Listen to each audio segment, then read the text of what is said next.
Hello, everyone. Welcome to my virtual IPA clinic. I'm Ashley Summerlin. I work with Carmel High School and with the Crossman Drum and Bugle Corps, and I'm super excited to talk to you all today about some efficient practicing away from the keyboard. A lot of us right now are stuck without keyboards at home, and we still have to keep our chops up. We still want to be getting better, but how do we do that away from the keyboard? Now, a lot of us are familiar with the concept of floor time, and we're going to be talking about that some today. But I came up with some exercises that are going to help you. The goal is by the end of today's clinic, you'll have a checklist of things that you can use when you practice on floor time. So, first up, let's talk about what we need to be successful when we're practicing away from our instrument. We need a set of 4 mallets, right? It's really important that these 4 mallets are the same so that they're balanced. Now, there are times in music where we're going to use what we call graduated mallets, where one is harder than the other or softer than the other, and that really is due to a specific musical situation. When we're working on fundamentals or building chops, we want to try and play with an even set of mallets, both in weight and hardness, so that we can hear and feel that everything is the same. We also need some sort of a mirror or a recording device. Now, mirrors are ideal because they aren't a distraction to us. Our tablets and our phones, our laptops, they're all great. We can record, they can help hold us accountable. However, when that text pops up or the email comes in, it's really tempting to go away from your practicing. So I do recommend, if you're going to use some sort of a digital device, that you turn it on airplane mode or do not disturb so that you aren't distracted while you're trying to practice. It's also important that you have some sort of a metronome or recorded music. We'll be using some recorded loops today to play along with.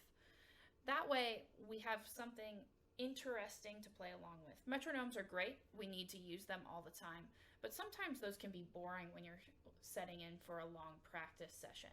So a recorded music, loop, maybe even show music that you want to play along with, those are all great options. Next up, I want to talk about the best setup for floor time.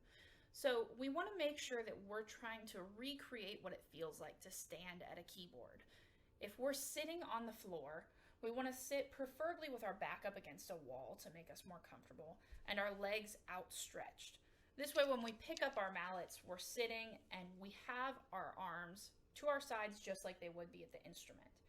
If we sit with our legs crossed, we automatically have to put our hands out to the side more than we would if we were standing at a keyboard. Some people prefer to sit with their legs crossed and turned to the side. I think this is the second best option. So if you're comfortable sitting with your legs straight out, that's the best. Now, when we set up our mirror or our recording device, we want to have that at one of 2 angles, and I encourage you to switch back and forth between these angles as you play. One of those is straight in front of us. That's important so that whenever we play, we see that our mallets are going straight up and down. We see that our arms are not going side to side as we're playing, and that's all seen from the front. We can also set up our angle from the side so it looks like this. When we're sitting to the side, you'll again be able to see your wrist movement, making sure there's no arm forward to back motion. You'll be able to see whether your mallets are at the same height or not. This is really important. We want to make sure that we aren't just guessing as to whether our mallets are using the right pathways. We want to make sure we're holding ourselves accountable with that mirror or recording device. Next up, we're going to be talking about our basic 4 mallet grip. Now, some of us might already be familiar with how to hold 4 mallets. Some of us, it might be new. It's important, no matter where you're at with your 4 mallet learning experience, that you take the time to set yourself up correctly before you do a fundamentals session on the floor. We want to be ingraining good habits during floor time sessions. So, take this time with me and let's review or learn our 4 mallet grip. So we're going to take our dominant hand. You're going to let your thumb relax downward toward your fingers. And what it will do is take this muscle that's at the back of your thumb, which I lovingly refer to as the chicken wing, and it's going to create this kind of curved line through the center of your palm. We're going to take one of our mallets, and in the center of the palm on that line, we're going to put the end of the mallet. Then we're going to take our index finger, wrap it around underneath, and the knuckle, the line that is closest to our fingernail, is where that mallet is going to rest. Now, if you're doing this correctly, the mallet should rest in that meaty part of the chicken wing, the thumb muscle, and on that index finger, which I call the perch, and it should just balance there. Then we're going to take our thumb and we're going to put it down so it creates a plus sign with our index finger. This is what we call our inside mallet. It's the mallet that's closest to our body. We want to make sure that that end is always in the center of the palm and it's always resting on the perch. With the outside mallet, you'll notice with the ring finger and the pinky finger, there's a line right here where your fingers meet the palm. We want to take our other mallet, you're going to put it in between your middle finger and your ring finger, and on that line, trace that line. Now we want about the pinky width of mallet hanging out the back of the hand here. And you'll also notice that the mallet itself, where it touches on the middle finger, is right behind that knuckle. Once you've played 4 mallets for a significant amount of time, you'll get what we call a marimba bump here, where there's a callus that forms from that outside mallet rubbing. So this is our basic setup. We now have to make sure that we have the hand turned the right way. So we want the thumb facing up toward the ceiling. This is different than how we play a lot of other percussion instruments where we use the back of the hand toward the ceiling. So thumb toward the ceiling, mallets even. So now that we're all set up with our proper grip, let's talk about the first of our 3 stroke types we're going to be learning today. So the double vertical stroke is where we have 2 mallets that hit the instrument at the same time. Now, when we have these stroke types, you'll notice the names are always starting with either double or single. Double meaning both mallets are involved, single meaning one mallet is involved. Then we have some sort of a descriptive word of the motion. So in this case, vertical, meaning both mallets going straight up and down. Now, double vertical is the only of the stroke types that is solely a vertical motion with no rotation. So I kind of think of this one as an awkward handshake if you shook your hands only with your wrist. You'll notice if you play the double vertical correctly, you'll see something we call a wrist pop. And what this is it kind of looks like if you had a coin sitting on your wrist, you could flick that coin off of your wrist. Now, this motion isn't something that I'm working extra hard to create. Rather, it's a checkpoint saying, hey, I'm doing this correctly. I see that my wrist kind of looks like it's popping. So I want to make sure that I'm always starting with my mallets at the up position. I think of these like full strokes in snare drum. So I start in the up position. My wrist is actually bent upward to start, and I move the mallets down and straight back up. This happens quickly. Now you notice, if you see from the side, that's the wrist pop I'm talking about. So if I'm using only wrist, I should see my wrist going straight up and down. You'll also notice there's very little to no arm movement. With a lot of beginning players, and even some players who have been playing for a long time, we see a lot of this motion. We don't want the stroke originating from the elbow, but rather solely from the wrist. If you're playing these strokes correctly, you'll notice that your forearms get tired fairly quickly. That's okay. We want to make sure that when we're playing floor time that we are pushing ourselves. We do want to be a little bit sore. That tells us we're building muscles, but you shouldn't feel any pain. If you feel sharp pain, that means you need to readjust the mallets inside your hand and don't squeeze quite so hard. Everyone take a look at your floor fundamentals exercises that were provided with this clinic. You'll notice that I wrote these on C's, E's, and G's, but the notes don't really matter because we aren't playing at a keyboard.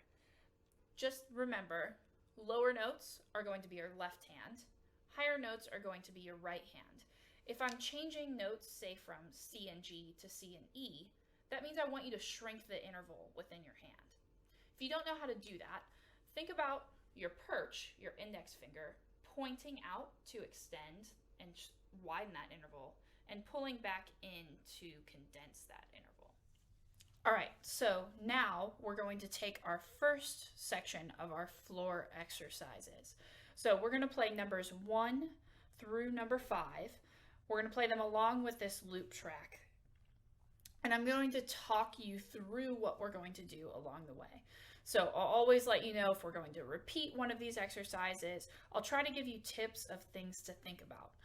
Now, our checklist for double verticals. We want to make sure that our thumb is on top, our perch is out. We want to make sure our stroke is coming from our wrist and that our mallets are even.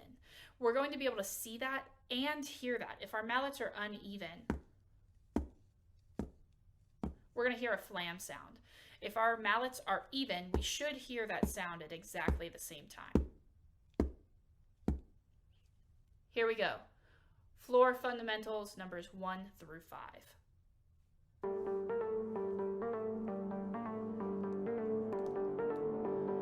1, 2, here we go.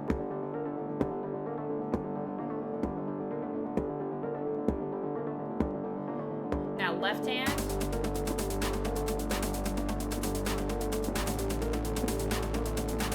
Repeat.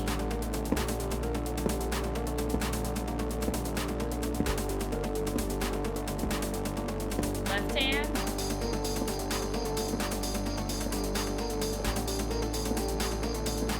Here's number 2.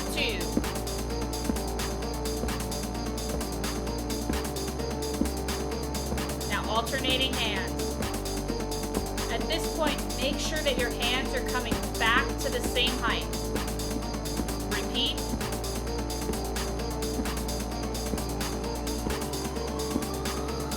Back to alternating.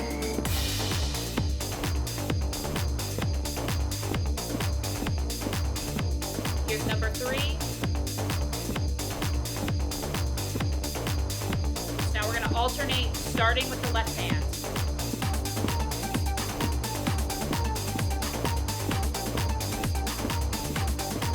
Repeat.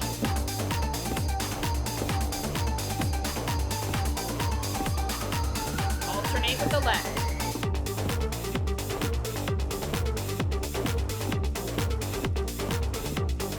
Number 4. So notice the interval changes happening here. Out, in, quarter notes. Out, in, in. Here's the repeat. In, out, in, quarter notes.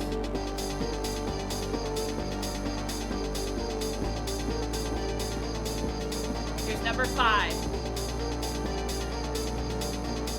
So our hands are doing opposite motions. Here's quarter notes.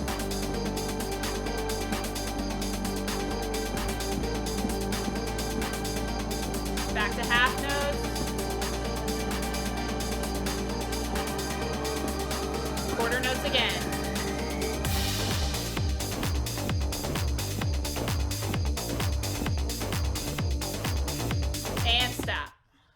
Beautiful.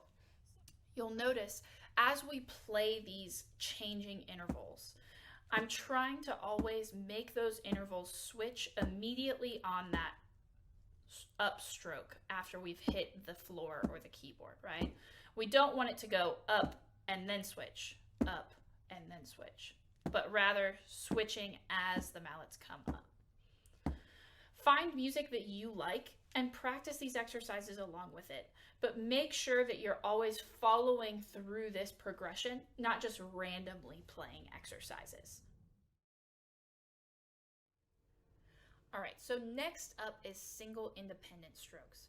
Now remember, single meaning one mallet.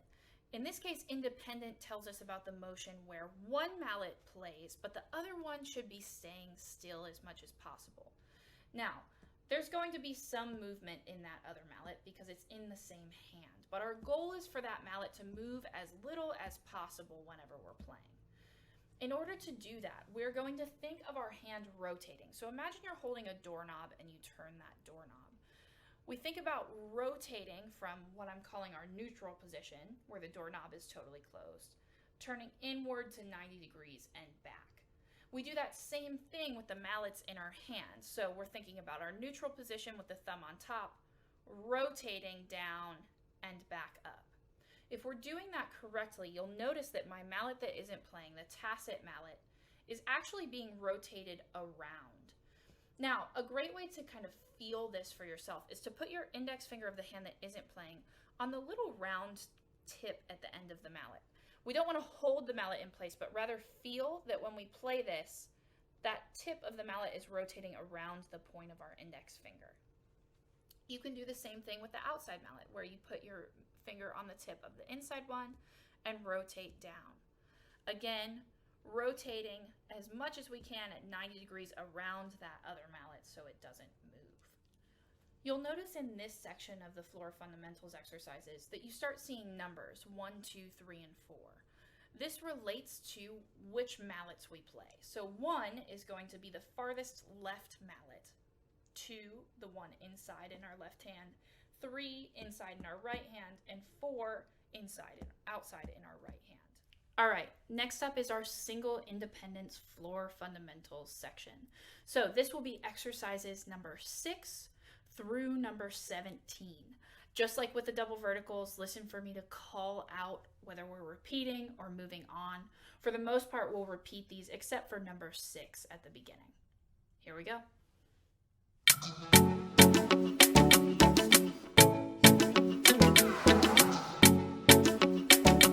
1, 2, here's number 6.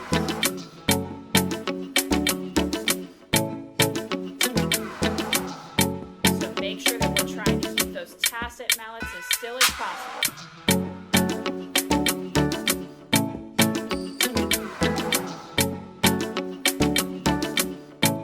Number 7, 8 notes.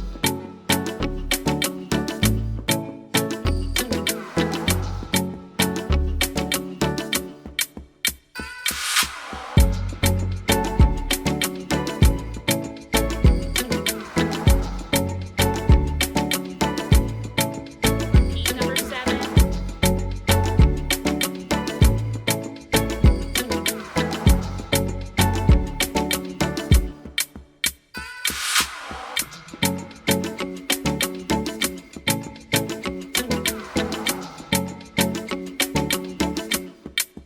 Here's number 8.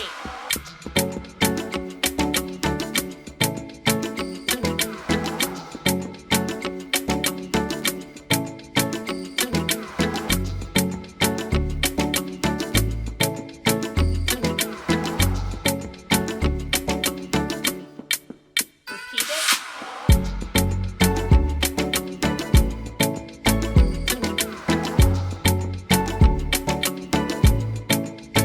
Two beats on each hand.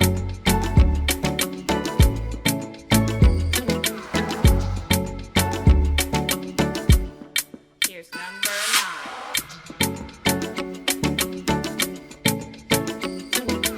Repeat. Number 10.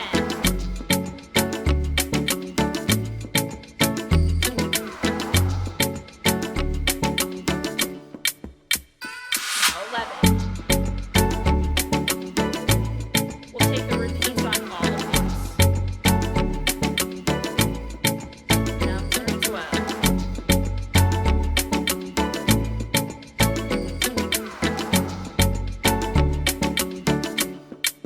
Here's 13.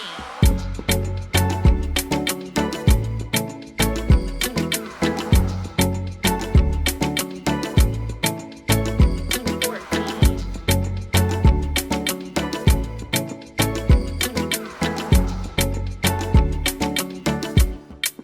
Number 15.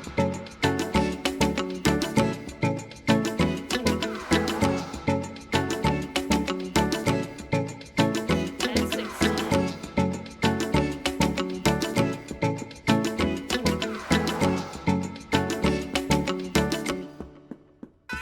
And stop.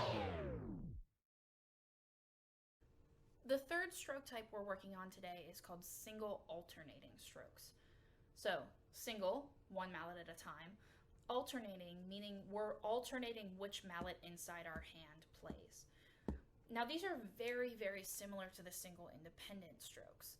The biggest difference is that we don't worry as much about the other mallet not moving because it's going to be in the middle of its own stroke. So if I'm playing single alternating strokes, there might be some motion in both mallets at any given time because I'm going back and forth. However, I'm still rotating the same way with my hand that I did with those single independent strokes. The key to these is that we do not see what we call the seesaw motion, where it looks like this. This is bad because we aren't returning back up to our neutral position, right? So we want to make sure we're always coming back to our neutral position whenever we play our single alternating strokes. Last up, we're going to be doing our floor exercises for our single alternating strokes.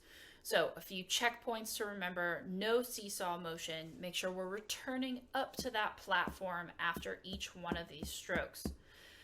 You'll also notice when we play through this one, when we get to numbers 20 through 27, that I'm going to take a break in between. So we'll always play once through, take the repeat, and then we'll take a break and I'll cue you in for the next one.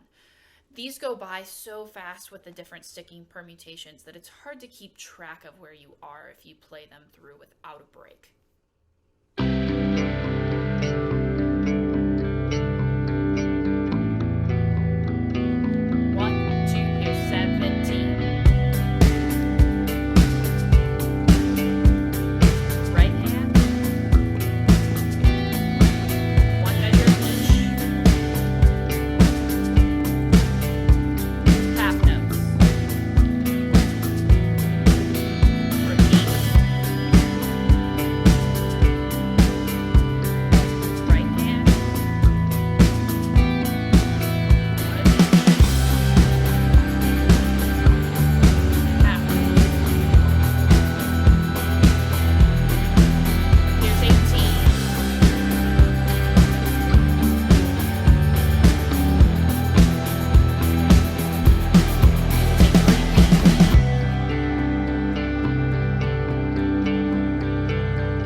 'em today, I do want to talk just a little bit about the double lateral stroke.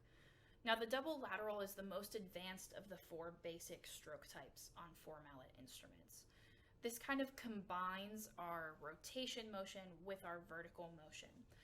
Some people think about these as a sort of flam on a mallet instrument. If you're interested in learning about these and continuing on with your four mallet education, I highly recommend you check out the resource section on your handout. That's going to send you to some videos, some great books, some really good resources to help you out with that. My one word of caution is don't start on those until you feel very comfortable with the other three stroke types, because we don't want to affect the technique we've already learned with something new before we're ready. All right, so we've talked some about our different stroke types. We've played through some stuff on the floor, And you can use this to get a lot better at your mallet instrument without a keyboard. But there are some times that we just need a keyboard to learn what we're supposed to. It could be that you have to learn music for school, or your independent organization that you're marching with has some music that you need to learn before the next camp. How do you do that without a keyboard? What you're about to see is a time lapse of me creating a portable practice keyboard mat. Now, there are some people that sell these. They can cost up to $200, which is a lot, but they are great if you can afford it. However, this one that I made cost me about $10. Now, the downside to these is it all sounds the same, but the targets are the right size, and it helps you to learn those notes more quickly and translate them to a keyboard whenever you get on one. So, enjoy this time lapse. Let me know if you have any questions. Feel free to contact me. Thank you so much for joining me for this clinic.